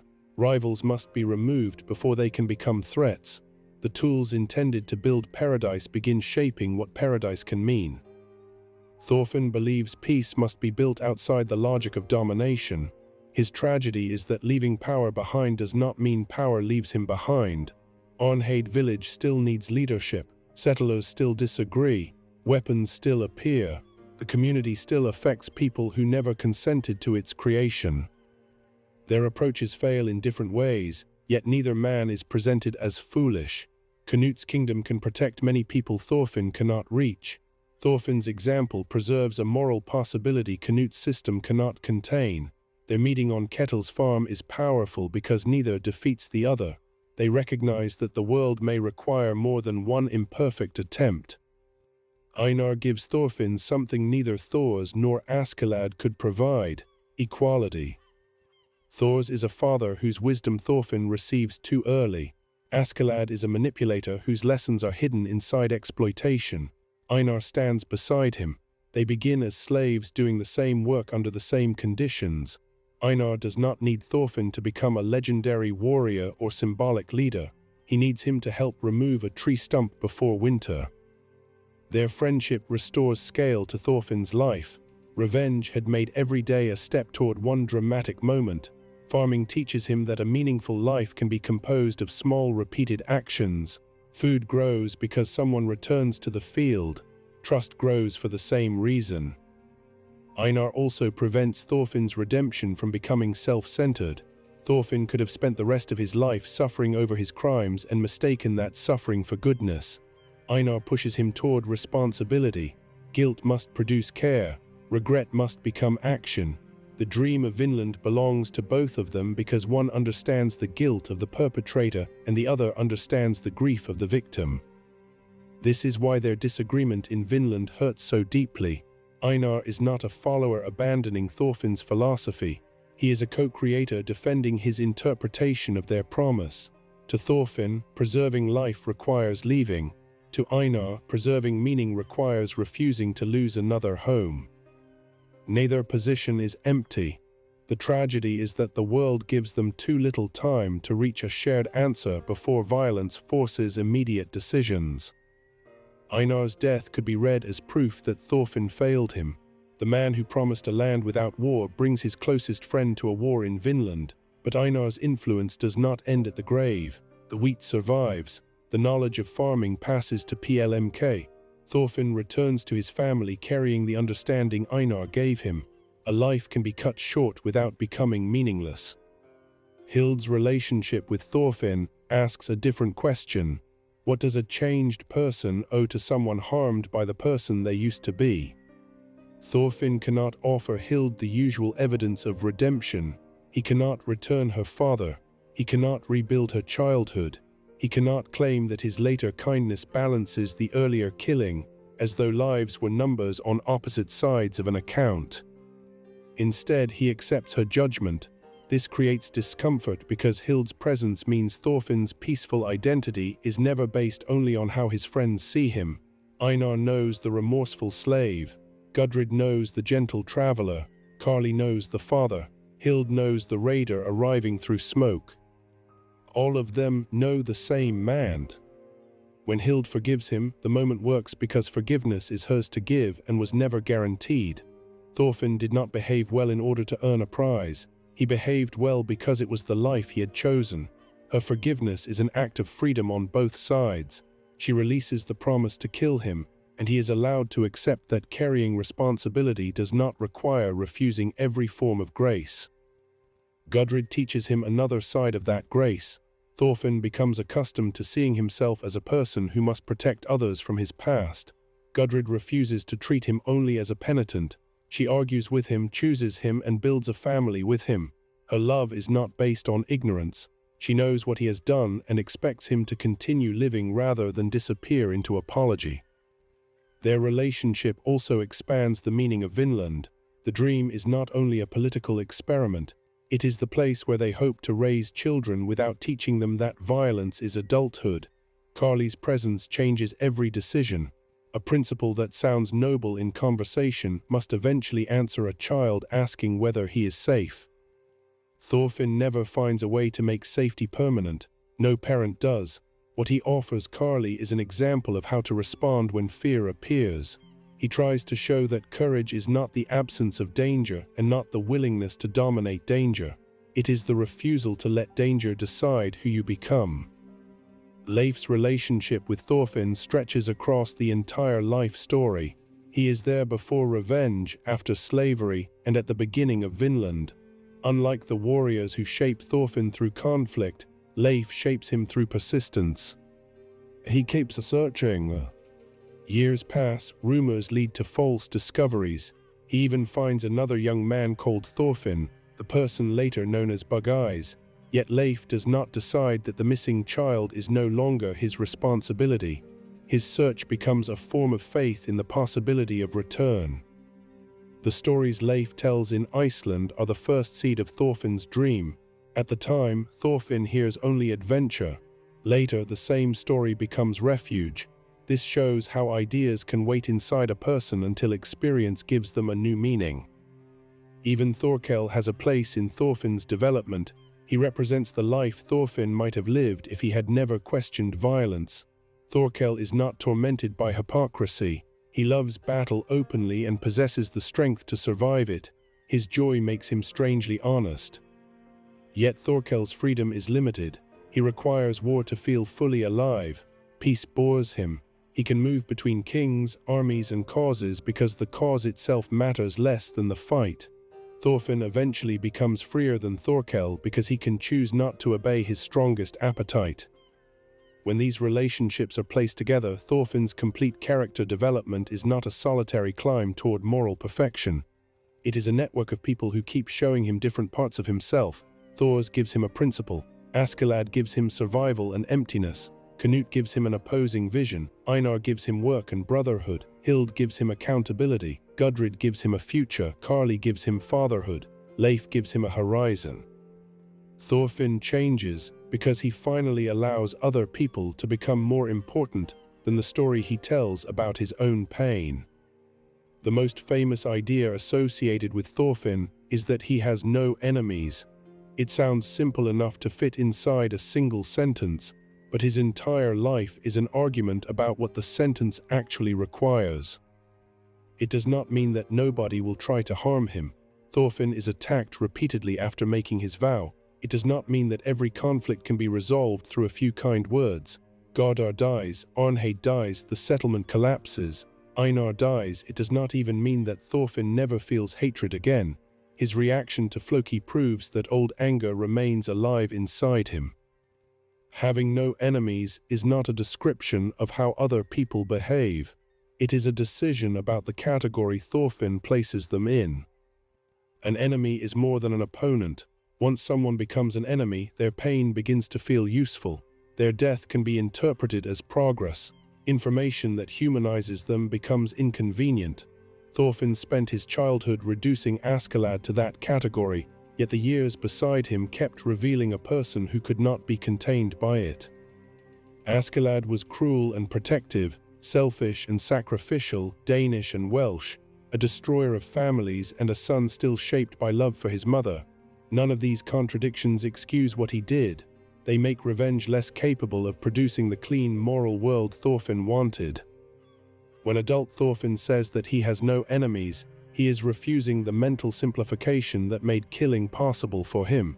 He can oppose actions. He can restrain a dangerous person. He can flee, negotiate, or place himself between attacker and victim. What he refuses is the belief that another human being was born for the purpose of being destroyed by him. This philosophy becomes difficult when applied to leadership. An individual can choose to absorb a blow. A leader is responsible for people who did not make the same choice. Thorfinn's 100 punches are his to endure. He cannot volunteer every settler in Arnheid village to endure violence with him. That is where the Vinland arc tests his ideal more severely than any duel. On Ketil's farm, Thorfinn's refusal to fight primarily risks his own body. In Vinland, his decisions affect families, children, and people who crossed the ocean because they trusted him. Ivar's criticism gains power from this responsibility. If Thorfinn is wrong, other people may die. A hidden sword appears reasonable because it offers insurance against the failure of trust. But the story also shows how insurance changes behavior. Ivar draws the sword because it is available. The speed and efficiency of the blade leave no time for de-escalation. After it is used, the LNU must account for its existence. The settlement's internal promise no longer matters as much as the visible capacity for violence. The sword does not create every cause of the conflict. Disease, land use, historical memory, cultural misunderstanding, and fear all matter. Yet the weapon gives those fears a shape. It becomes a prophecy that helps cause its own fulfillment. Thorfinn's preference for running away is also more complex than cowardice. As a child, he cannot leave Askeladd because leaving feels like admitting weakness. As an adult, he understands that refusing unnecessary conflict often requires the courage to be misunderstood. Warrior culture treats standing ground as inherently noble. Thorfinn asks what is being protected. If the answer is pride, property, or reputation, then retreat may preserve what actually matters. When he proposes leaving Vinland, he is not saying the years of work are worthless. He is saying their value does not exceed the value of the lives threatened by remaining. Einar's resistance prevents this principle from becoming too easy. People are not infinitely movable. A home is more than wood that can be rebuilt. It contains labor, memory, graves, and identity. Telling displaced people to keep running can become another form of injustice. The story does not provide a universal formula. It follows people making decisions with incomplete information. That is why Thorfinn's pacifism remains human rather than turning into a perfect system. He is often uncertain. He sometimes reacts too slowly. He can be wrong about what other people need. His moral growth gives him better questions, not complete control over consequences. The failure of Arnheid village is therefore central to the meaning of Thorfinn's life. Had the settlement succeeded permanently, the story might suggest that a sufficiently good leader can escape history through personal virtue. Instead, Thorfinn encounters forces larger than intention. Illness crosses cultural boundaries without hatred. Land means different things to different communities. A future visible to one person remains invisible to another. Fear spreads faster than careful explanation. The settlement fails, but Thorfinn does not return to the child he was. This distinction matters. A philosophy is not proven only when it guarantees victory. Thorfinn's vow changes how many people survive the collapse. It makes evacuation possible. It allows a truce. It prevents the conflict from becoming a campaign of extermination. It leaves relationships, language, and wheat where there might otherwise have been only graves. His attempt also changes the people who witnessed it. Hild forgives. Cordelia finds community. Bugeyes and Niskawajij imagine a life crossing the boundary between peoples. PLMK takes up farming. Carly grows up knowing that adults can fail without deciding that violence was right all along. Thorfinn's life suggests that success and value are related but not identical. Arnheid village does not last. The effort still produces good that survives it. The title Karlsefni carries its own quiet relevance. The historical name is associated with the idea of a promising or substantial man, someone made of good material. In the fictional story, Thorfinn spends years trying to become worthy of a name history already remembers. He is loosely connected to the Thorfinn Karlsefni of the old Vinland sagas, an Icelandic explorer who traveled west with Gudrid and attempted settlement in North America. The manga transforms that historical outline into a moral biography. The question is not only whether Thorfinn reaches Vinland, it is what kind of person arrives there. The boy who leaves Iceland would have treated unfamiliar people as obstacles or targets. The adult arrives hoping to live beside them. History still presses toward conflict, but the change inside the individual remains real. Thorfinn's physical appearance tells part of the same story. As a young warrior, he is almost always compressed with tension. His body leans forward, his blades extend his anger, his scars accumulate while his emotional world narrows. On the farm, his posture changes. Exhaustion replaces aggression. Later, as he finds purpose, his expressions become more open. He smiles, he jokes awkwardly, he allows embarrassment. These ordinary emotions are evidence of healing. The goal was never to make him permanently solemn and morally impressive. It was to return the full range of being human. His hands are especially symbolic. They begin as a child's hands reaching for a dagger. They become the hands of an assassin. On Ketil's farm, they blister around tools. In Vinland, they build houses, tend fields, hold Carly, and try to stop Misquequepud's bleeding. The same hands cannot undo what they did. They can still learn different work. Thorfinn's dreams also evolve. During revenge, his dream is a duel. During slavery, his sleep is invaded by the dead. Later, Vinland becomes the dream he can share with other people. Shared dreams are more difficult because they must make room for needs the dreamer did not invent. Arnheid village begins partly as Thorfinn's answer to guilt, but it cannot survive as a monument to his redemption.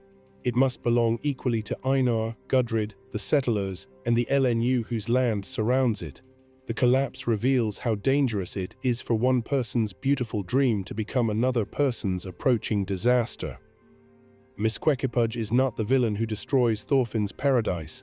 He is protecting his people from a future the reader knows will contain real catastrophe. Ivar is not simply a villain either. His fear of attack is understandable, especially in the violent world from which the settlers came. Einar is not betraying peace when he struggles to abandon the farm.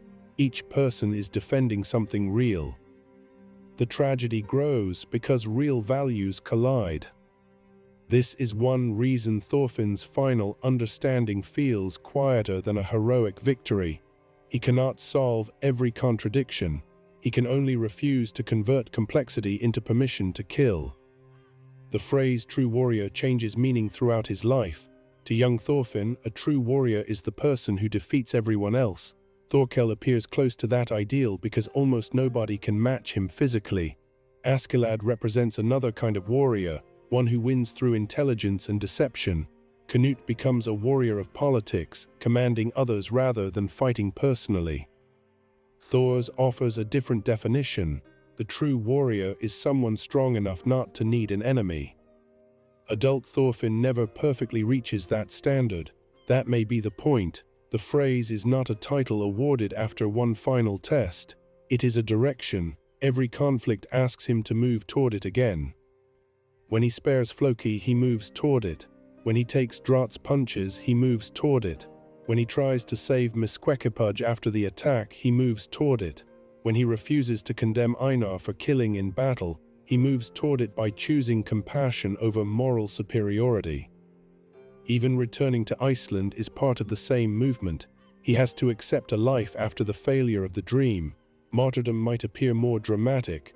Dying in Vinland could preserve him as a flawless symbol. Living requires him to carry failure home, raise his children, remember Einar, and continue without certainty. This is perhaps the final difference between the boy and the man.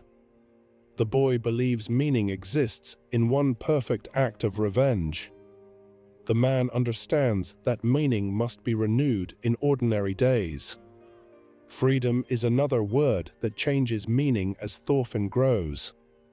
As a child in Iceland, he is free in almost every practical sense, but he experiences home as confinement. Adults decide when he can sail, what he can touch, and how far he can travel. He imagines freedom as movement without permission.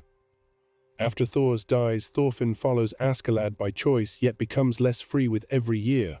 Nobody locks him in chains. He can theoretically walk away. Emotionally, however, he is bound more tightly than many prisoners. Revenge determines where he travels, what work he accepts, who he kills, and how he interprets every day. This is one of the hardest truths in his story. A choice can become a prison when a person no longer believes any other choice is possible. On Ketil's farm, Thorfinn is legally enslaved. His movement and labor belong to someone else. Yet in that condition, he begins recovering an inner freedom he never possessed as a warrior. He admits the truth about his past. He chooses friendship. He makes a vow that no master ordered. Legal freedom still matters completely. The kindness of a master cannot make ownership acceptable, but Thorfinn's transformation shows that external and internal freedom, while different, influence each other. A freed person can remain controlled by hatred. An enslaved person can begin protecting a part of the self that ownership cannot fully reach. Vinland is meant to unite both kinds of freedom. People will not be owned and they will not organize life around fear. The difficulty is that inner freedom cannot be legislated. Thorfinn can ban swords. He cannot ban suspicion. He can reject slavery. He cannot force people to trust strangers. His growth, therefore, moves from the fantasy of controlling one outcome to the humility of influencing conditions. Young Thorfinn wants to force Askeladd into the correct ending. Adult Thorfinn tries to make violence less likely, knowing that the final decision remains in many hands. Home undergoes the same transformation. Iceland is the home Thorfinn abandons. Askeladd's band becomes a moving false home, held together by danger and habit. Ketil's farm is a place of captivity that nevertheless gives him friendship and rebirth. Arnheid village is the home he chooses and loses. By the end, home can no longer mean a location untouched by suffering. Home becomes the people with whom he continues. This does not reduce the importance of land. Einar's grief proves that soil and labor matter. The LNU defense of their homeland proves it even more strongly. Thorfinn's final understanding is not that people should detach themselves from place. It is that no claim to place justifies treating other people as disposable. His return to Iceland completes a circle without erasing the journey. The shoreline may resemble the one he left as a child, but the person approaching it has crossed several worlds. Helga receives a son who now understands part of what Thors was trying to protect. Ylva receives a brother whose strange dreams have cost the family years of absence. Gudrid and the children receive a husband and father carrying grief that will become part of their household. The story does not show every year that follows. It does not need to. The question guiding Thorfinn's life was never whether he could create a perfect ending. It was whether he could become kind after learning cruelty so thoroughly. He does. Kindness in his story is not a natural softness preserved from childhood. It is a practice built by someone who knows exactly how effective violence can be. Thorfinn's kindness has weight because aggression remains available to him. He chooses patience while knowing he could often win the immediate fight. The choice is not always rewarded. People misread him. Some mock him. Some exploit restraint. He loses people anyway. This prevents the story from turning kindness into a secret weapon that guarantees success. If kindness always produced victory, it would simply be another strategy for control. Thorfinn chooses it without that guarantee. The violence of his youth also gives him unusual empathy for people who fail. When Einar kills, Thorfinn does not stand above him. When Ivar acts from fear, Thorfinn is furious but understands the mentality. When Misquequipudge tries to drive the settlers away, Thorfinn searches for the fear beneath the action. He has occupied too many sides of violence to believe moral labels explain the whole person. This does not mean he refuses judgment. He opposes slavery, conquest, revenge, and unnecessary killing. He is capable of decisive action. His empathy changes what judgment is for. Instead of deciding who deserves destruction, he asks what may prevent further harm. That question is less emotionally satisfying than revenge. It rarely produces a dramatic moment of triumph. It is also the question that allows a future to exist after conflict. Thorfinn's childhood is stolen partly because the adults around him treat violence as inheritance. Floki passes political rivalry downward. Thorkel celebrates warrior identity across generations. The sagas turn killing into glory that children imitate. Thorfinn initially participates by inheriting his father's enemy. His adult life becomes an attempt to interrupt inheritance. He refuses to make Balder responsible for Floki. He refuses to teach Karli that strength requires a weapon. He names a village after Arnheid so that her suffering becomes a reason to protect strangers rather than hate them. Even after the settlement fails, Karli inherits the dream instead of a list of people to avenge. This may be Thorfinn's greatest achievement. He does not eliminate violence from his generation. He changes what the next generation is asked to carry. The contrast between Thorfinn and Thors becomes especially clear here. Thors escapes the Jomsvikings and creates a peaceful household, but he does not fully explain his past to his son. His silence is understandable. He wants the old life to remain buried, yet the mystery makes weapons and war more fascinating to Thorfinn. Thorfinn, by contrast, cannot protect Karli through silence alone. Too many companions know who he was. His scars are visible. Hild's presence carries the truth. The family he builds must be based on honesty about change rather than the appearance of untouched innocence. A child does not need a perfect parent. A child needs an adult willing to take responsibility for imperfection. Thorfinn also learns that love is not possession. This lesson appears in many forms. Ketil calls his attachment to Arnheid love while treating her as property. Sigurd initially thinks marriage gives him a right to Gudrid's obedience. Kings speak about loving their people while sacrificing individuals to preserve the kingdom. Thorfinn's love becomes more spacious. He allows Gudrid to choose him. He raises Karli without needing blood to justify fatherhood. He lets settlers leave when they lose faith in the project. He ultimately leaves Vinland rather than proving ownership through war. To love a person or place without possession is one of the most difficult forms of peace in the story. The same principle explains why his response to Hild matters. He does not pressure her to forgive him because he has changed. Demanding forgiveness would make her healing another object he believes he deserves. He gives her the freedom to judge him for as long as she needs. When forgiveness comes, it is real because it was not taken. There is a tendency in stories of redemption to focus on whether the redeemed person feels better. Thorfinn's life repeatedly turns attention outward. His guilt matters because it connects him to victims. His peace matters because it changes how he treats people. His dream matters only if other people can live inside it without becoming tools in his moral journey. This is why the LNU perspective is essential to the ending.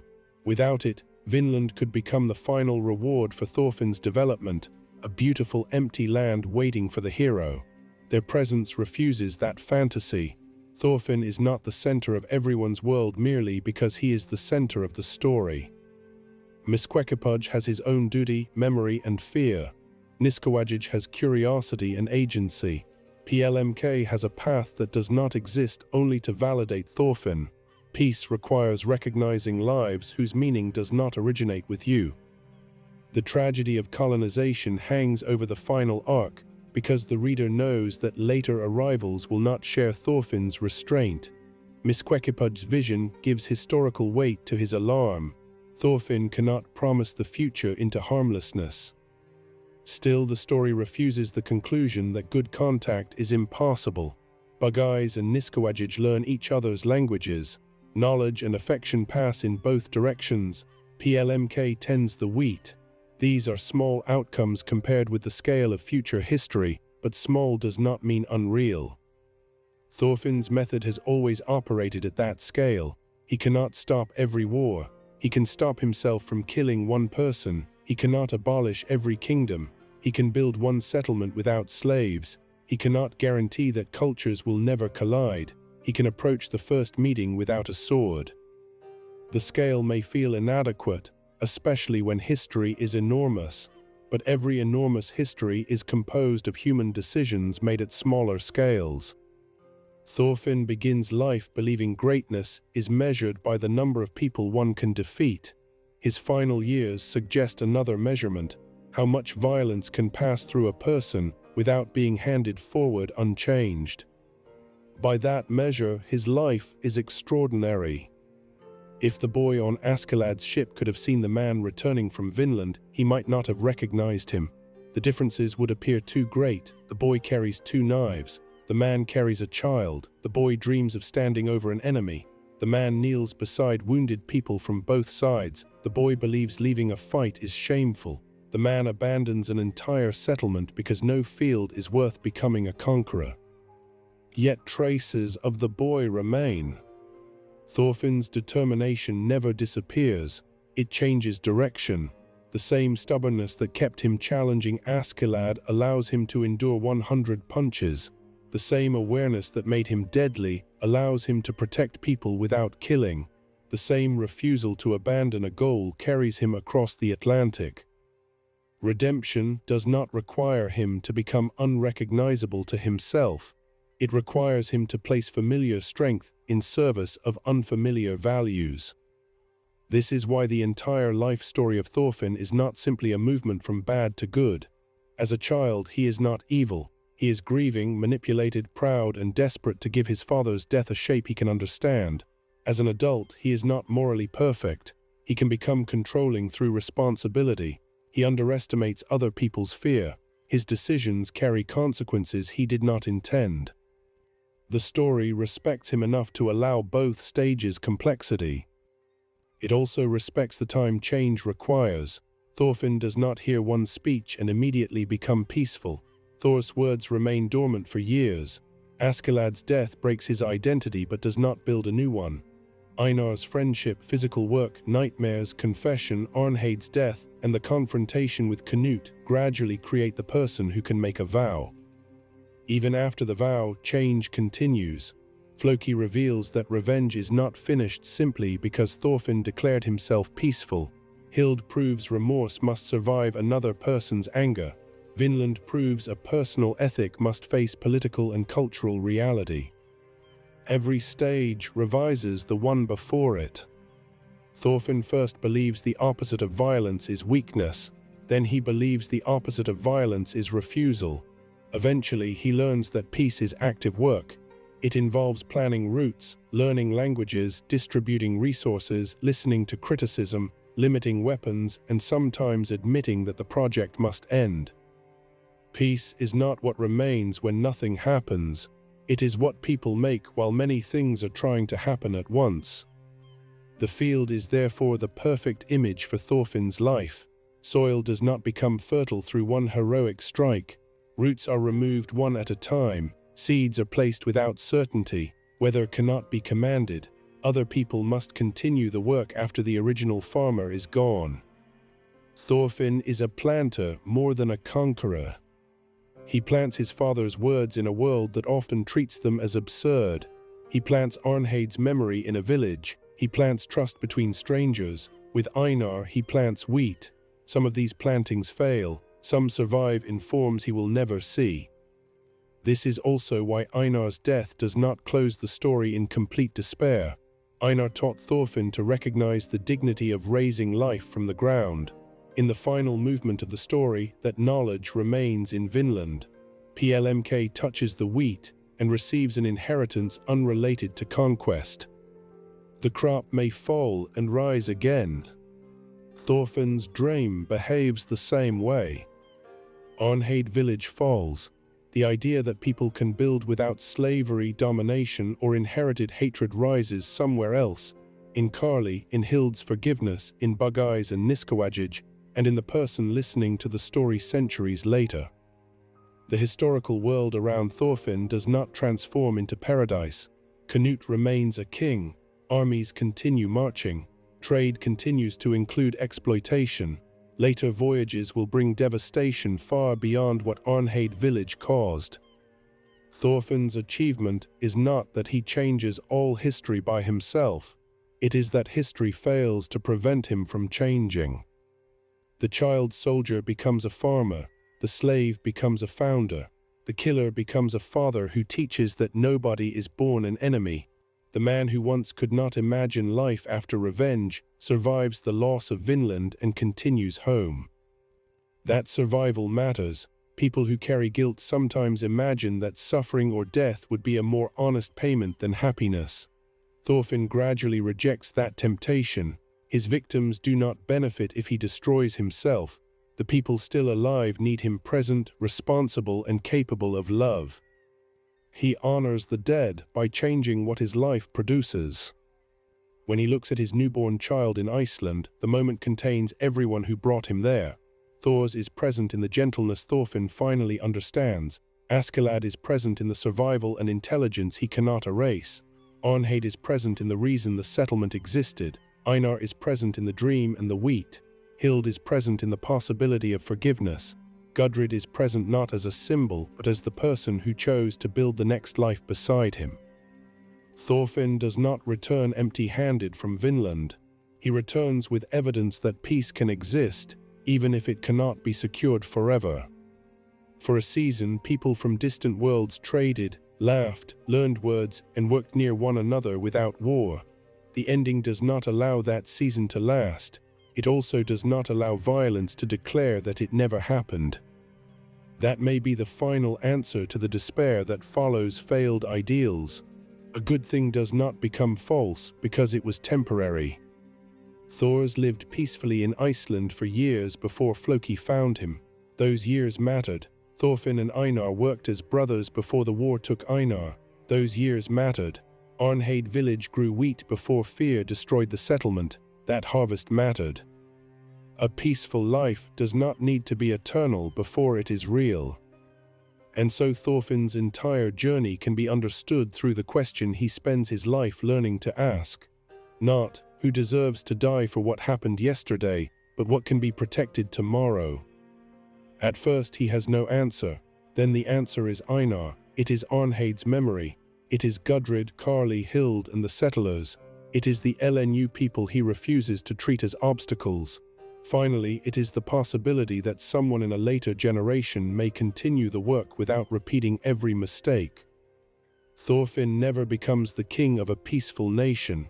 He never raises a great monument to his success.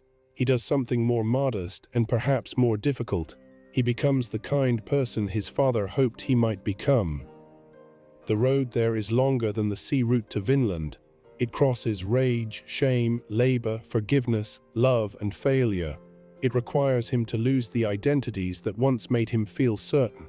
It requires him to live without the clean ending revenge promised. His reward is not certainty. It is freedom. Freedom to remember Askeladd without obeying him. Freedom to remember Thors without trying to imitate only his strength. Freedom to grieve Einar without turning grief into another enemy. Freedom to leave Vinland and still believe in what Vinland meant. The entire life story of Thorfinn begins with a boy who thinks the world has taken everything from him. It ends with a man who understands that even after terrible loss, there is always something left to give. A hand can release a knife. A field can be replanted. A person can change. And somewhere beyond the place where one attempt failed, another person can begin again. If Thorfinn's journey shows what it means to escape the cycle of violence, the next question is where that cycle first entered his life. The answer begins with his father, the warrior who became known as the Troll of Jom, abandoned glory, and tried to teach his son a truth the boy could not yet understand. To continue from the deepest root of Thorfinn's story, listen next to the entire life of Thors Snorresson, and discover why the strongest warrior in Vinland Saga decided that a true warrior no longer needed to kill. And if you are still awake, subscribe for more calm Vinland Saga stories and leave the character, mystery, or forgotten piece of lore you would like to hear next. For now, let the sea grow quiet, let the fields move gently in the wind, and remember the lesson Thorfinn carried home. No failure has to become the final shape of a life.